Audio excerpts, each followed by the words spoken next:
Hello darlings, welcome to another episode of Curries and Stories.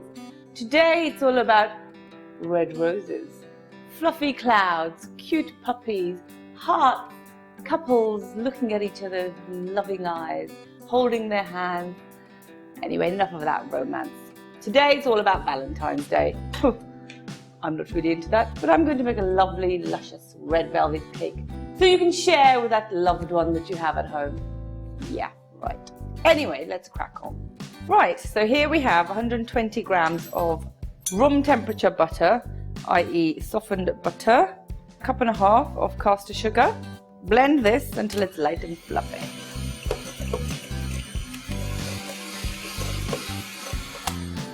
So the butter is nicely creamed into the sugar. Now watch this next step. 2 eggs. Crack them in one at a time. But before you add the second one, you need to mix this in. Put that in, give it a stir, give that bingo wing a little workout.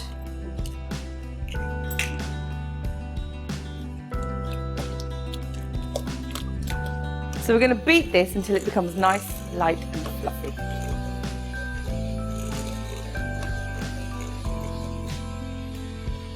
So now this is mixed nicely, I'm going to add the rest of the wet ingredients. Now here I have some red food colouring, obviously because it's a red velvet cake, and some cocoa powder. Give that a mix to make kind of a little paste. Make sure that all the cocoa powder's mushed in. So in goes the mixture of cocoa powder and food colouring, some vanilla essence. Pop that in, give it a mix.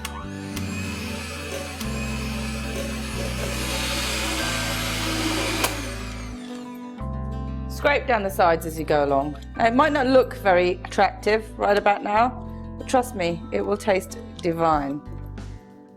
Now into some plain flour, I'm going to add some baking powder and a pinch of salt. And I'm going to sieve some of this, about a third of it, into my mixture. Now here I have some buttermilk. I'm going to add a third of this and you incorporate this in.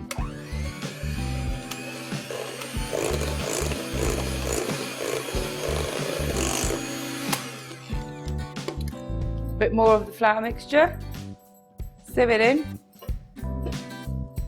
another lot of the buttermilk, now stir it in. Beat out all the lumps as much as you can, and now for the last lot of flour and the rest of the buttermilk. Give that a stir in. And then finally, some bicarb and vinegar.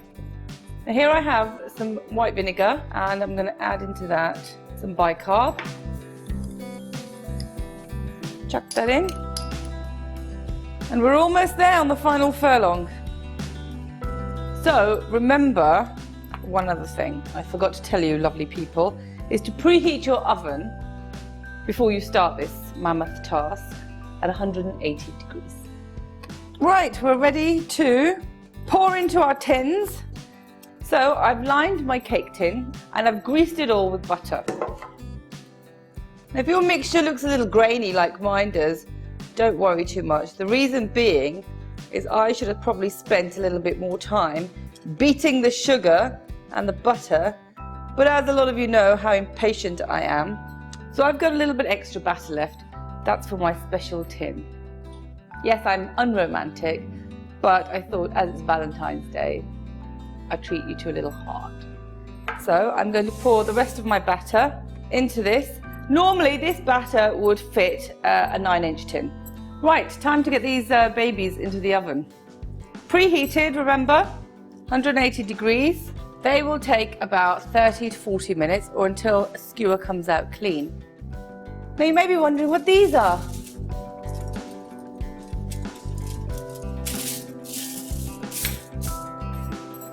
As you know, I'm not a very patient person, so I did make a batch of red velvet cake earlier. These are crystallized rose petals that I'm going to use for decoration, as it is supposed to be romantic. So I'm going to pluck a petal from this rose. It's very easy. Oops. Now I have some egg white here. Brush the egg wash on both sides of the rose petal. Put it in some castor sugar. Make sure it's all covered.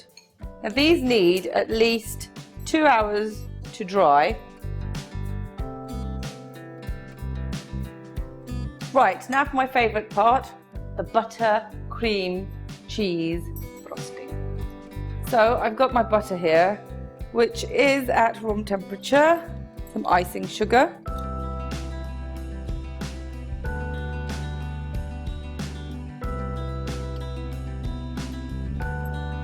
And now for the cream cheese. Just stir vigorously. You can continue stirring if you wish, but I'm going to give it a whisk.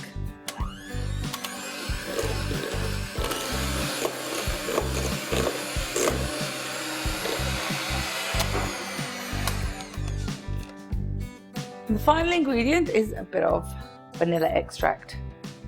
Plop it in. Stir it all in. It should be really nice and light and creamy. Well, I guess there's nothing really light about lots of butter. That's it. It's done. Now for a quick taste. It's got to be done.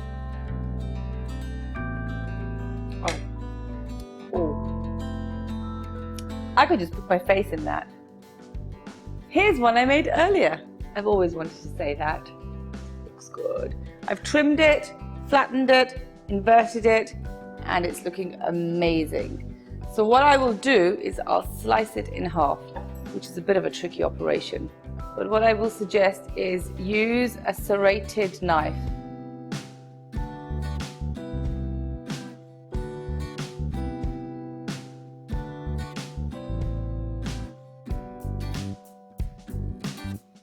Perfecto.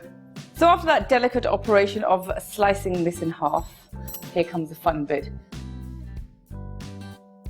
Now while I'm doing this, I will let you know that I did put this in the fridge to chill, and the cake needs to be completely cold because as this has got butter in it, you don't want it to start melting. So you try not to take it towards the complete edge, otherwise it will seep to the sides. Not that it bothers me that much. Lovely. And now, the second part of this delicate operation. Place it on the top. Don't worry about a few crumbs. Now for the final flourish. Right in the middle. Let's see, let's spread this. Oh yes. And now to make it pretty, shake off any excess sugar. As you can see, they've become stiff.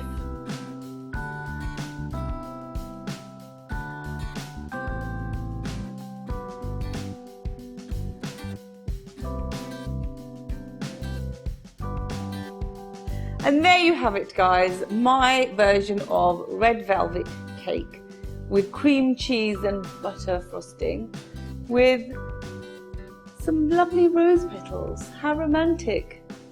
Not. Enjoy, because I know I will. He loves me. He loves me not. He loves me. He loves me not. He loves me. He loves me not. Ah, sod it. It's over.